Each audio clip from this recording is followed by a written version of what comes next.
মিটা আঁচনি এই আঁচনিখন ভাৰতবৰ্ষৰ কোনো ৰাজ্যত আজিলৈকে ৰূপায়ণ হোৱা নাই। মাত্ৰ কেইদিনমান আগতে বিহাৰে আমাৰ পৰা এই আঁচনিখনৰ বিষয়ে শিকি গৈছে, বুজি গৈছে। উদ্যমিতা আঁচনিখন বেলেগ আঁচনিতকৈ পৃথক কিয়? অৰুণোদয় আঁচনিত পুঁজি যায় 1250 টকা, ঘৰখন চলাবলৈ সুবিধা হয়। কিন্তু মহিলা উদ্যমিতা আঁচনিৰ উদ্দেশ্য বেলেগ। আমি সকলোৱে জানো আজি অসমৰ মহিলাসকল আগবাঢ়ি আহিছে আৰু আমাৰ মহিলা শক্তি আজি এক জাগ্ৰত শক্তিলৈ ৰূপান্তৰ হৈছে। 40 লাখ মহিলা আত্মসহায়ক গ্ৰুপৰ লগত জড়িত হৈ পৰিছে আৰু প্ৰতিগৰাকী মহিলাই আজিকালি কালি ঘৰত পৰিয়ালৰ কাম কাজ নকৰে, তেওঁলোকে কিবা নহয় কিবা এটা উপাৰ্জনৰ কামতো নিজক জড়িত কৰি ৰাখে। গান্ধীজীয়ে কৈ গৈছিল অসমৰ মহিলাই তাঁতশালত সপোন ৰচিব জানে। তাৰ মানে অসমীয়া মহিলাৰ উদ্যমিতা নতুন নহয়। অসমীয়া মহিলাই যুগে যুগে উদ্যমিতাক মানুহৰ সমাজত প্ৰতিষ্ঠা কৰিছিল। অসমত মহিয়সী নাৰী বীৰাংগনা সাধনীৰ পৰা সতী ৰাধিকালৈকে, কনকলতাৰ পৰা ভোগেশ্বৰী বৰুৱালৈকে অসমীয়া নাৰীয়ে যুগে যুগে সমাজৰ দায়িত্ব গ্ৰহণ কৰিছিল। আধুনিক যুগত আত্মসহায়ক গোটৰ গঠনৰ লগে লগে অসমীয়া মহিলাৰ মাজত এক নৱজাগৰণৰ সৃষ্টি হয়। মহিলাসকলে গ্ৰুপৰ মিটিং কৰা আৰম্ভ কৰে। মহিলাসকলে আত্মসহায়ক গোট নিৰ্মাণ কৰে। CLF, VO, জীৱিকা সখী, বেংক সখী, পশু সখী, আজি আমাৰ এটা মহিলাসকলক লৈয়ে অৰ্থনীতিৰ এটা সমান্তৰাল গতি নিৰ্মাণ হৈছে। আজি আপোনালোকে জানি ভাল পাব আৰু বহুতে আচৰিত হ'ব যে আমাৰ মহিলাই বেংকৰ পৰা যি লোন লয় গ্ৰুপৰ নামত, তাৰ 99% লোন মহিলাসকলে উভতাই দিয়ে আৰু আজি তাৰ কাৰণে বেংকে মহিলাসকলক বেছিকৈ লোন দিব বিচাৰে। আজি আমাৰ অসমৰ মহিলাই 40 লাখ আত্মসহায়ক গোটত জড়িত হৈছে আৰু 4 লাখ আত্মসহায়ক গোট আজি আমাৰ মাজত সক্ৰিয় হৈ আছে। আজি প্ৰধানমন্ত্ৰী নৰেন্দ্ৰ মোদী ডাঙৰীয়াই এটা সপোন দেখিছিলে যে আমাৰ মহিলাসকলে গ্ৰুপত আছে, মহিলাসকল আগবাঢ়ি গৈছে, কিন্তু আমি মহিলাসকলক আৰু কিমান আগবঢ়াব পাৰোঁ। মোৰ মনত আছে যোৰহাটত প্ৰধানমন্ত্ৰী ডাঙৰীয়া আহিছিলে আৰু তেখেতে কৈছিলে যে ভাৰতবৰ্ষৰ 3 কোটি মহিলাক আমি লাখপতি বাইদেউ নিৰ্মাণ কৰিম। কিমান মহিলাক নিৰ্মাণ কৰিম? 3 কোটি মহিলাক আমি লাখপতি বাইদেউ হিচাপে নিৰ্মাণ কৰিম। মোৰ প্ৰধানমন্ত্ৰী ডাঙৰীয়াক যেতিয়া মই মিটিঙত শুনি আছিলোঁ, তেতিয়া মই ভাবিছিলোঁ যদি দেশত 3 কোটি মহিলা লাখপতি হ'ব পাৰে, আমাৰ অসমৰ 40 লাখ মহিলাক আমি লাখপতি কৰিব সহায় কৰিব পাৰোঁ নে নোৱাৰোঁ। মই আপোনালোকক এটা সৰু উদাহৰণ দিম। আমাৰ ডিব্ৰুগড় জিলাৰ লাহুৱাল উন্নয়ন খণ্ডৰ গংগোত্ৰী CLFৰ অধীনত সোণালী আত্মসহায়ক গোট এটা আছিলে। এই গোটত এগৰাকী মহিলা আছিল। সেই মহিলাগৰাকীৰ নাম হৈছে মনীষা গগৈ নেওগ। তেওঁ 2018 চনত কোনো পুঁজি নোহোৱাকৈ নিজৰ ঘৰতে সৰুকৈ ধূপকাঠি বনোৱা এটা প্ৰতিষ্ঠান আৰম্ভ কৰিছিল। আজি তেওঁ লাহে লাহে আগবাঢ়ি গৈ আজি তেখেতে প্ৰতি মাহে 20,000ৰ পৰা 30,000 টকা উৎপাদন কৰে। তাৰ মানে এগৰাকী মহিলা যাৰ হাতত এটা টকাও নাছিলে আজি 20,000ৰ পৰা 30,000 টকা নিজে উৎপাদন কৰে। সেইটো CLFৰে আৰু এনেকুৱা বহু কেইটা উদাহৰণ আছে। দীপালী খনিকৰ তেখেতে লাহে লাহে আজি 17টা ছাগলী আৰু 50টা কুকুৰা লগত লৈ ব্যৱসায় কৰি আজি বছৰি 1.5 লাখ টকাৰ উপাৰ্জন কৰিবলৈ সক্ষম হৈছে। এই উদাহৰণ কোনো বিহাৰৰ নহয়, মহাৰাষ্ট্ৰৰ নহয়, এই উদাহৰণ আপোনালোকৰ কাষতে থকা লাহুৱাল বিধানসভা সমষ্টিৰ। তাৰ মানে মইতো বহুতৰ কথা নাজানো, আমাৰ মাজতো আজি ইয়াত হয়তো বহুত মহিলা আছে যোনে নীৰৱে কাম কৰি গৈছে আৰু ঘৰখনক পৰিচালনা কৰিবৰ বাবে স্বামীক সহায় কৰিছে, ল'ৰা ছোৱালীক শিক্ষিত কৰিছে আৰু অসমৰ নাৰী সমাজে আজি আমাৰ জাতিটোক প্ৰাণৱন্ত কৰি ৰাখিছে, জীৱন্ত কৰি ৰাখিছে। মহিলা উদ্যমিতা আঁচনি অসমৰ মাতৃ জাতিৰ প্ৰতি আমাৰ সন্মানৰ চিন, আপোনালোকৰ প্ৰতি থকা আমাৰ মৰম আদৰ আৰু সন্মানৰ চিন। যেতিয়া এই আঁচনি আমি আৰম্ভ কৰিছিলো, ফৰ্মবিলাক বিতৰণ হৈছিলে, কংগ্ৰেছৰ মানুহসকলে কৈছিলে যে কেনেকে হ'ব, 40 লাখ মহিলা 10,000 টকাকৈ দিলে 4,000 কোটি টকা লাগিব। এইবিলাক ইলেকশ্যনত ভোট ল'বৰ কাৰণে কৰিছে, কেতিয়াও এই টকা নিদিয়ে। কৈছিলে নে নাই কংগ্ৰেছৰ মানুহবিলাকে? কৈছিলে নে নাই? আজি আপোনালোকে নিজে দেখা পাইছে যে আমি কেতিয়াও আমাৰ সমাজখনক অসত্য কথা নকওঁ। যদি আমি কৈছিলো অৰুণোদয় দিম, অৰুণোদয় দিছো। আজি যদি আমি কৈছিলো 1 লাখ চৰকাৰী চাকৰি দিম, আমি 2 লাখ চৰকাৰী চাকৰি দিছো। আমি যদি কৈছিলো যে আমাৰ মহিলাসকলক আমি উদ্যমিতা আঁচনি দিম, আজি আমি অসমৰ 40 লাখ মহিলাক আমি উদ্যমিতা আঁচনি টকা দিবলৈ ইয়াত সমবেত হৈছো। শ্ৰদ্ধাৰ আই মাতৃসকল, টকা দিয়াটো মোৰ উদ্দেশ্য নহয়, ই এটা প্ৰণালী, ই এটা অনুপ্ৰেৰণা। মোৰ উদ্দেশ্য হ'ল আপোনালোকক 3 বছৰৰ ভিতৰত লাখপতি বাইদেউ বনোৱা, আপোনালোকক একোগৰাকী লাখপতি বাইদেউ হিচাপে নিৰ্মাণ কৰা। আমি কেনেকে আগুৱাই যাম?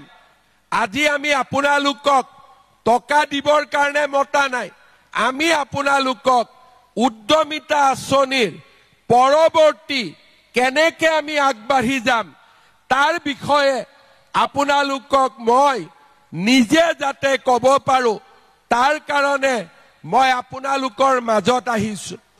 1 ঘণ্টা পিছত আপোনালোকে এখন চেক পাব 10,000 টকাৰ, আৰু 10,000 টকাৰ চেকখন পোৱাৰ লগে লগে কালি আমি এটা ধুনীয়া মোবাইল কিনি ল'ম। হ'ব? হ'ব নে নহ'ব? মোবাইলটো থাকিলে ফেচবুক কৰিব পাৰিম, ৰীল বনাব পাৰিম, আমি মোবাইল কিনিম না নিকিনিম? নিকিনে। তাৰ মানে আমি সকলোৱে জানো যে মোবাইল কিনিলে এদিনৰ কথা। যদি হাঁহটো মাৰি দিও এদিন মাংস খাব পাৰি, কিন্তু হাঁহটোক যদি পালন কৰো সদায় ৰাতিপুৱা কণী খাব পাৰি, হয় নে নহয়? সেই কাৰণে আমি যদি এই 10,000 টকা ভাল কৰি ব্যৱহাৰ কৰো, আগলৈ আমি আগবাঢ়ি গৈ থাকিম। আমাৰ আঁচনিখন কি? আজি আমি 10,000 টকা ললো। তিনিটা কামত আপোনালোকে এই টকা ব্যৱহাৰ কৰিব। প্ৰথম, যে আমাৰ একোটা গ্ৰুপ আছে, সবৰে আত্মসহায়ক গ্ৰুপ আছে। এই 10,000 টকাটো আমি গ্ৰুপত দিলো। টকা কিমান হল? 1 লাখ হল। এই 1 লাখ টকা দি আমি যদি ব্যৱসায় কৰিব খোজো, বেংকেও আপোনালোকক আৰু লোন দিব। গতিকে প্ৰথম আমি চিন্তা কৰিম যে আমাৰ এই টকাটো গ্ৰুপত দি গ্ৰুপৰ জৰিয়তে আমি ব্যৱসায় কৰিব পাৰো নেকি। দ্বিতীয়তে, যে নহয় মই গ্ৰুপত নিদিও, কাৰণ গ্ৰুপত ৰিভলভিং ফাণ্ড পাইছো, দুদিন পিছত গ্ৰুপৰ পৰা আমি বেংকৰ লোন পামেই। গতিকে এই টকাটো আমি গ্ৰুপত নিদিও, কোনো আপত্তি নাই। আপোনালোকে কি কৰিব? এই টকাটো দি কিবা এটা ভাল কাম কৰিব। তাঁতশাল আছে, তাঁতশাল হওক, পিঠা পনা আছে, পিঠা পনা হওক, ঘৰত আপোনালোকৰ চিলাইৰ কাম আছে, আৰু এটা মেচিন কিনি লওক। ঘৰত হাঁহ কুকুৰা গাহৰিৰ কাম আছে, 2টা গাহৰি আৰু বেছিকৈ কিনি লওক, কোনো আপত্তি নাই। তৃতীয়তে, আৰু এটা ভাল কাম আমি কৰিব পাৰো, যে ডিব্ৰুগড়ত মোৰ হাজবেণ্ডৰ ধুনীয়া এখন দোকান আছে। বজাৰত তেওঁ শাক পাচলি লৈ আহে। তেওঁ অটো ৰিক্সা 3 চকীয়া 2 চকীয়া তেওঁ চলাই বা তাৰ কাম কৰে, বা আন যিকোনো ব্যৱসায় আছে। ঘৰৰ ব্যৱসায়ত 10,000 টকাটো দিলেও আমাৰ কোনো আপত্তি নাই। স্বামীৰ কষ্ট কমিব। আপোনালোকে 10,000 টকাটো ঘৰৰ ব্যৱসায়ত লগাই দিয়ক, জড়িত কৰক।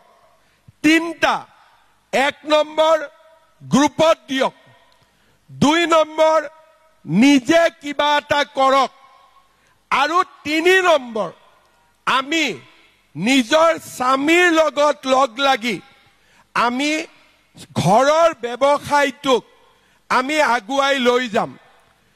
6 মাহ পিছত আমি আপোনালোকৰ মাজত আহিম, আৰু আমি আপোনালোকক সুধিম যে 1 নম্বৰটো কৰিলে নে 2 নম্বৰটো কৰিলে নে 3 নম্বৰটো কৰিলে।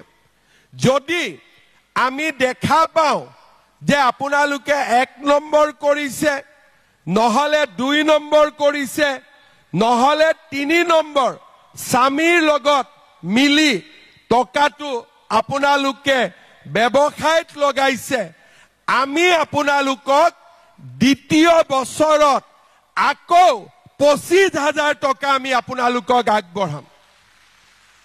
কিমান আগবঢ়াম? সকলোৱে নিজা ডাঙৰ কৰি কওক, তেতিয়া আমি 25,000 লবৰ কাৰণে ইচ্ছা থাকিব। কিমান আমি আগবঢ়াম? 25,000টো কওঁতে মনত এটা সংকল্পও সোমাই গ'ল যে আমি অহাবাৰ 25,000 লব ইয়াত আহিম। আকৌ এবাৰ কওক, কিমান পাম আমি? এতিয়া 25,000 টকা আপোনালোকক দিয়াৰ পিছত আমি আকৌ 6 মাহ পিছত আহিম, আৰু এবাৰ আপোনালোকক পৰীক্ষা কৰিম। আৰু যদি আমি দেখো যে নহয় 10,000ও ভালকৈ খৰচ কৰিলে, 25,000ও ভালকৈ খৰচ কৰিলে, তৃতীয়বাৰ আমি আপোনালোকক 50,000 টকা আমি আগবঢ়াম খালি ইয়াৰ মাজত এটা কথা আছে এই 3 বছৰত যাতে আৰু 2-3টা বাচ্চা হৈ না যায় কাৰণ আমাৰ এই আঁচনিখন মতে সাধাৰণ শ্ৰেণীৰ কাৰণে 3টা সন্তান চাহ বাগিচা বা জনজাতীয় লোকৰ কাৰণে 4টা সন্তান আমি কিয় সন্তানৰ সীমাবদ্ধতা কৰিছো যদি লৰা ছোৱালী বেছি হয় আমিতো ব্যৱসায়ত মনোনিৱেশ কৰিব নোৱাৰো তেতিয়া লৰা ছোৱালীক চাব লাগিব সেই কাৰণে এই আঁচনিখনত আৰু এটা কথা আমি বান্ধি দিছো যে সন্তানৰ সংখ্যা যাতে বেছিকৈ বাঢ়ি না যায় এটা সীমাবদ্ধতাৰ মাজত থাকি যায় মই ঠিক কৈছো না নাই কোৱা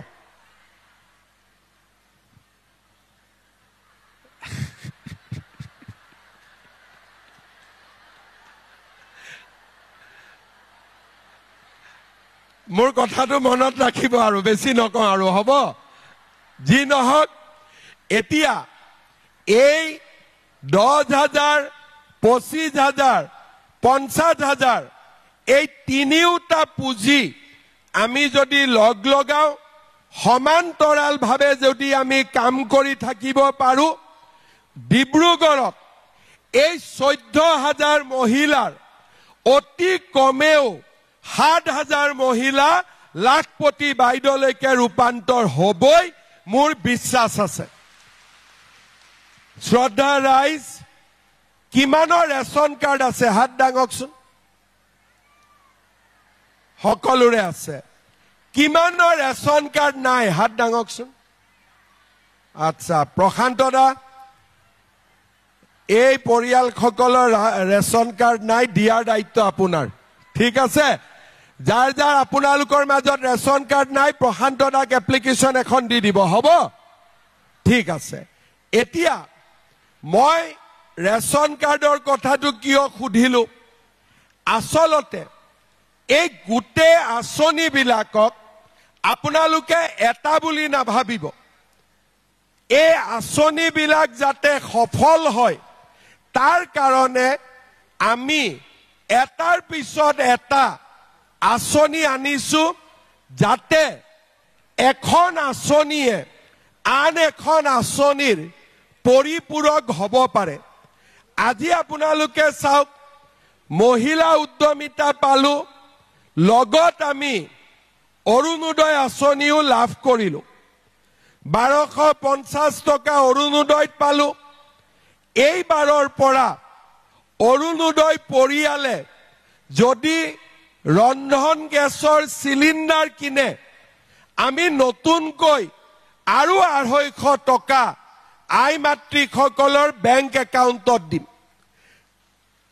তাৰ মানে গেছৰ দাম কিমান কমি আহিলে 950 টকাৰ পৰা 750 550 টকাৰ পৰা 300 ঘৰ এখন চলিবৰ হলে আটাইতকৈ খৰচ ক'ত আহে লৰা ছোৱালীৰ শিক্ষাত আজি আমাৰ চৰকাৰে কি কৰিছে লৰা ছোৱালীক আমি বিনামূলীয়া পাঠ্যপুথি দিছো লৰা ছোৱালীক আমি বিনামূলীয়া ইউনিফৰ্ম দিছো লৰা ছোৱালীক আমি বিনামূলীয়া মধ্যাহ্ন আহাৰৰ ব্যৱস্থা কৰিছো আৰু কলেজত পালে হায়াৰ সেকেন্ডাৰীত পালে লৰা ছোৱালীৰ এডমিশনৰ দায়িত্ব চৰকাৰে নিজৰ মূৰৰ ওপৰত লৈছে তাৰ মানে লৰা ছোৱালীৰ শিক্ষাৰ বাবে